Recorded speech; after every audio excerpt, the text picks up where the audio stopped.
sehancur itu pernah ya Bang? Iya, usia berapa tuh Bang? Ada ya orang yang lain yang lebih hancur. Gue juga tidak ingin euforia tentang kehancuran keuangan gue ya. Cuman ya ketika keuangan tidak dimanage dengan baik, ada ya pasti, apalagi kita punya kebiasaan-kebiasaan yang konstruktif dan juga hobi-hobi yang pengeluarannya gede. Dulu kan judi tuh gue nggak hobi kan, gue suka main judi gitu. Dari kecil-kecil lama-lama gede, lama-lama habis. Makanya belajar dari pengalaman gue ini, gue akan selalu mengetahui orang-orang yang berada di fase itu. Karena gue bilang kelar hidup lo, karena habis. Gue tuh beruntung aja, gue selalu bilang gue tuh ditolong sama Tuhan, dikasih kesempatan kedua dari rezeki dan dikasih istri yang bisa ngatur keuangan. Kalau enggak, habis juga gue. Jadi masalah laki-laki yang tidak bisa mengatur keuangan kayak gue, pasti itu semuanya. Berarti kerugian paling besar mungkin pernah lo itu sampai berapa puluh M itu yang gue main judi habis. Dulu pernah cerita di podcast di YouTube-nya siapa gitu. Waduh, kadang-kadang tuh gue nyesel banget, kayak kesempatan tuh nggak datang 2 kali gitu sebenarnya. Jadi uang itu kalau dikelola dengan baik, mungkin sekarang ini gue masalah finansial nggak terlalu akan mikir banget gitu. Untungnya gue dikasih kesempatan kedua dan ada istri gue yang bisa bantu gue mengelola finansial dengan baik. Itu berapa lama Bang tenggelam dalam judi gitu? Waduh. Dan sadarnya pas usia berapa nih Bang? Sadarnya pada saat uang habis.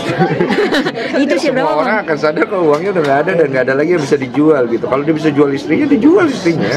Beneran, apalagi lu kalau terlibat judi habis gitu. Dan psikologi lu itu udah dipengaruhi dengan satu kebiasaan bahwa segini doang, siapa tahu balik lagi segini doang. Dan biasanya itu terjadi pada orang-orang yang tidak produktif, yang biasanya cuman nganggurnya banyak gitu kan. Nah itu udah tuh, karena banyak nganggur ya kan, bisa pinjam. Jangan lu pinjemin duit ya orang-orang yang suka main judi ini, gue kasih tau sama semua. Lu artinya membantu dia terjerumus lebih jauh. Bang, tadi kan lu bilang lu hampir hilang MM-an. Itu dalam bentuk uang tabungan atau memang aset lu Bang? Tabungan, aset sih untungnya enggak, karena aset waktu itu dipegang sama nyokap.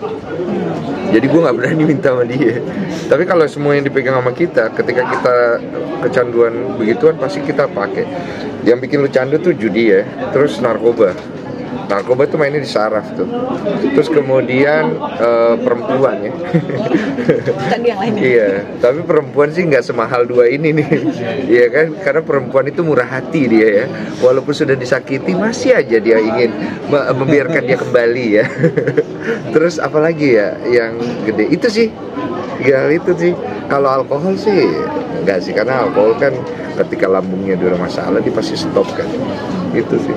Yang bikin bangkit lagi mungkin gimana Bang? Dan itu prosesnya berapa lama sih Bang sampai akhirnya stabil? Bikin bangkit lagi tuh apa ya? Waktu itu adalah momen-momen dimana akhirnya sadar sendiri sih sebenarnya. Kayaknya adalah beberapa orang kayak sadar sendiri juga, akhirnya capek juga gitu. Gue juga ngalamin kayak gitu sampai akhirnya gue mikir, aduh udah cukup deh, capek deh gitu. Oke, Bang Densu besok 17-an nih, 17 Agustus. Gimana sih Bang Densu maknai 17 Agustus lah gitu? Mana ya? Lu mau jujur-jujuran deh. Iya, memaknai aja dari versi Bang Densu. Gue selalu kayak ya udah 17 Agustus aja gitu ya kan. Ya udah pengibaran bendera, ya udah ada lomba-lomba, ya begitu aja gue mah pasti. Cuman gue kan melihat pasti kan 17 Agustus itu ajang ngumpul, silaturahmi, ikut lomba, happy merayakan kemerdekaan Indonesia yang punya arti yang sangat dalam lah untuk kita, di mana kita mengalami penjajahan hampir 350 tahun sama Belanda, tambah sama Jepang 3,5 tahun. Itu kan tidak dirasakan mungkin sama geng-geng yang sekarang gitu.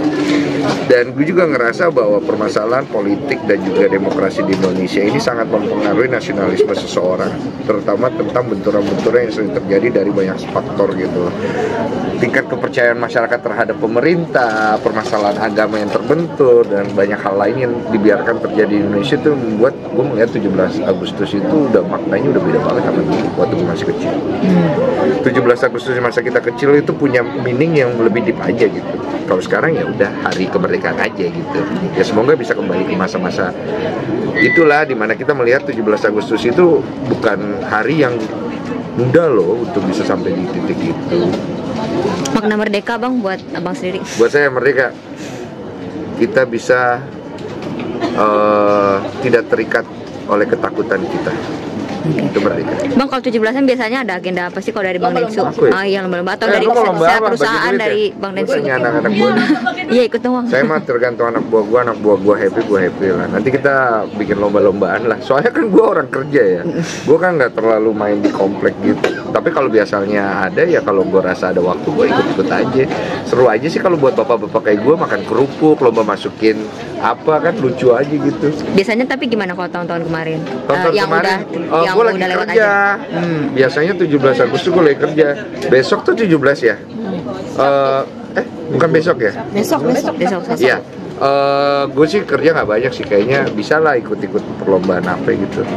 Waktu kecil mungkin Bang, lomba-lomba yang lu sukai atau lu Atau jago? yang berkesan gitu mungkin apa gitu. Lomba, gue minder cuy. Soalnya gue nggak punya rumah kan. Jadi gue numpang gitu. Jadi kan kalau biasa lomba-lomba itu kan dari rumah mana kan. Oh iya benar Gue juga. bingung lagi rumah gue di mana ya. Sekarang lu Gua. ada yang lomba dong Bang. Sekarang gue yang ada ini. Iya, apa Nanti nih gue sedang. bikin buat kru-kru gue. Kita bagi-bagi 50 juta rupiah ya. Ibu Wih, mau itu. Dalam bentuk harapan. Anjir. Apa lagi? Bang, biel Bang, tahun ini Biel. kan ada biel nih, Iya. 17-an nih. Barangkali mau dandanin, Dan dari lucu Bang. 17-an Gue baju masih tentara bingung nih, gitu. Biel mau dijadiin bahan konten apa enggak ya? Nah ini kayaknya masih, kadang selalu lu pernah bilang kan katanya belum mau, tapi Iya. kan kayak lu nafsu. Iya. Kayaknya gemesin juga gitu. Kalau lu lihat Biel sekarang tuh lucu banget kan. Pasti. Ya mungkin karena gue bapaknya juga ya. Cuma gue nggak mau over eksploitasi buat anak gue aja sih, karena gue ngerasa kan dia masih belum tahu banyak hal, dan gue nggak pengen dia akhirnya kita eksploitasi gara-gara masalah mau cari duit gitu-gitu kan. Jadi gue masih coba be wise aja. Ya kalau gue lihat oke, bolehlah dia ikut-ikut di kontes sekali-sekali gitu. Tapi kalau enggak jangan lah gitu. So far ada kegiatan BL atau apa namanya yang bikin kayak kaget nggak sih, kayak wah ternyata baik bisa gini nih. Oh, yang iya. bikin amazed gitu. Pertanyaan Ada lu nggak? bagus banget. Jadi Biel ini rambutnya kan tebel untuk anak usia yang belum sebulan. Terus lehernya udah bisa begini.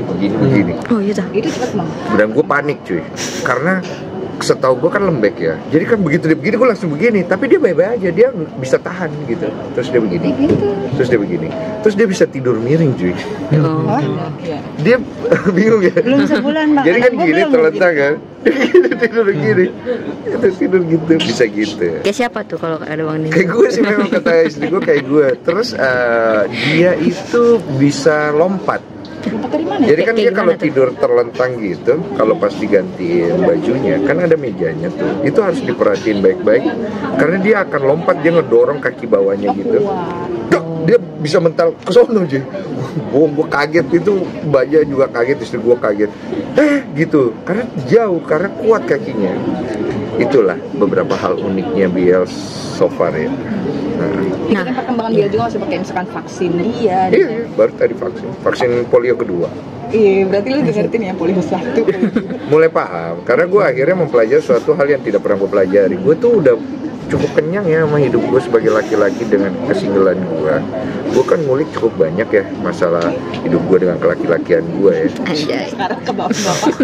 Jadi gue ngerasa suatu hal yang tidak penting buat bapak-bapak itu menjadi penting aja buat gue. Kayak oh ada ya bayi di polio.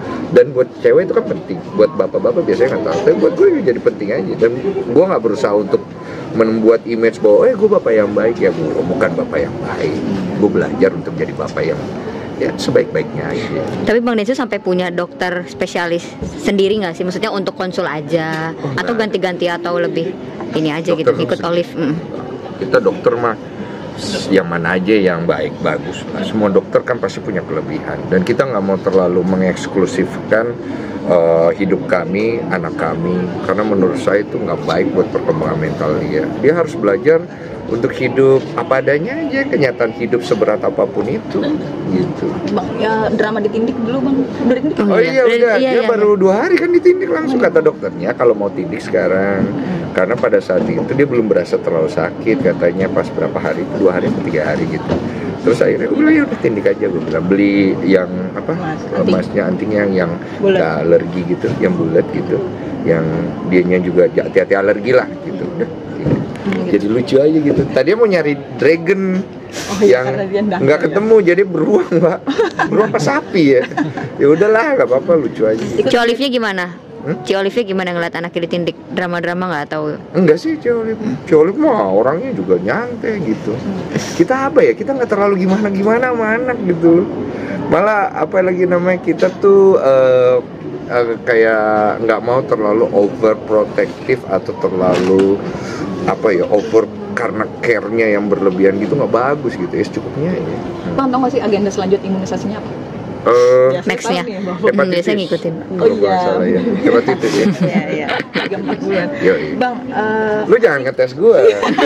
Itu kapan tuh hepatitis nanti? Apa? Berapa lama lagi nanti hepatitis? Maksudnya berapa Gue minggu? nggak tahu berapa minggu lagi. Berapa minggu ya? Berapa minggunya Tapi- Olive yang tahu. kayak gitu tuh, Ci Olive selalu ngajak papanya nggak sih? Selalu ngingetin lu, besok anak kita vaksin. Dan lu Kalau selalu- gue nggak kerja dia ngajak. Kalau gue kerja nggak mungkin, karena kan gue ada di tempat lain gitu. Paling gue video call doang. Gimana udah hepatitis? Udah Vaksin. ini vaksin belum segala macam. Udah nih. Kalau nggak dia video, terus dia kirim. Jadi update terus ke gue. Walaupun gue nggak minta, dia update gitu. Jadi papa menyusui juga nggak sih? Iya, gue kemarin coba menyusui, ASI gue nggak keluar cuman ya. Gue udah minum susu lagi. Jadi gimana? Dia bagus sih ASI-nya. Sekarang tuh si Biel tuh kan, oh ini fakta menarik juga. Jadi Biel itu baru seminggu usianya. Dia minum susunya itu udah 125 mili per kali minum, sekali minum. Jadi standarnya anak usia begitu tuh cuma 50 mili, paling gede di 125, dan itu sampai sekarang. Jadi kita ini kesulitan karena Olive tuh ASI-nya cuma keluar 80 sampai 100 kali dipompa. Jadi mau nggak mau harus dibantu sama sufor dikit. Dikit sufor. Kita kan nggak mau dia terlalu sufor ya. Jadi mau nggak mau, karena anaknya kalau udah lapar, coba lu lawan. Keras anaknya cuy. Dia kalau mau sesuatu mau cuy. Dan kalau dia udah dapat ya udah dia tenang. Gitu. Ada kesulitan DBF mungkin? Apa tuh Dewa? Apa Dewa? Menyusui langsung. Menyusui Oh. secara langsung. Oh, menyusui istilahnya ya. Iya. Belum tahu. Jadi Tidak tahu ada nih. sih. Yang awal-awal sih aman, yang sekarang aman. Sekarang makin lancar sih susunya. Oh. Itu aman sih semuanya. Berarti perhatikan makanan-makanan Ci Olive juga nggak sih, Bang? Iya, makan capo Olive. Jadi karena gini, akhirnya saya ngerti kalau misalnya ke ibunya ini secara kesehatan makanannya itu dan juga secara mental itu mempengaruhi ASI-nya. Sehingga kalau si bayi ini orang tuanya kenapa-napa, si ibunya anaknya juga kenapa-napa gitu. Itu kemarin istriku alergi kan, tiba-tiba si babynya juga ikut alergi gara-gara ASI-nya katanya. Makanya dia panik tuh, dia langsung ke dokter gitu. Kata dokter sih fine-fine aja. Karena sepengaruh itu ternyata. Jadi apa yang dimakan sama si istri itu pengaruh banget untuk tumbuh kembang si bayi di usia yang paling penting itu gitu. Jadi dia makan makanan yang kalau istilah kita tuh caput, makanan Chinese yang banyak gizi aja gitu.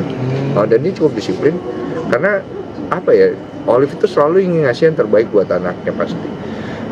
Cuma gue selalu ingetin sama dia, yang terbaik buat anakmu bukan berarti yang terbaik buat jalan hidupnya juga. Jangan terlalu over lah, secukupnya aja. Banyak kok anak-anak di luar sana yang berkekurangan malah hidupnya menjadi bagus ke depan. Jangan terlalu dimanja ya anak. Dan jangan lupa, you need to be happy. Karena punya anak itu bukan berarti lu melupakan bahwa lu perlu rawat kulit lu perlu rawat rambut lu perlu urut have fun gitu, me time gitu. Jangan everything about babynya masih baru lahir.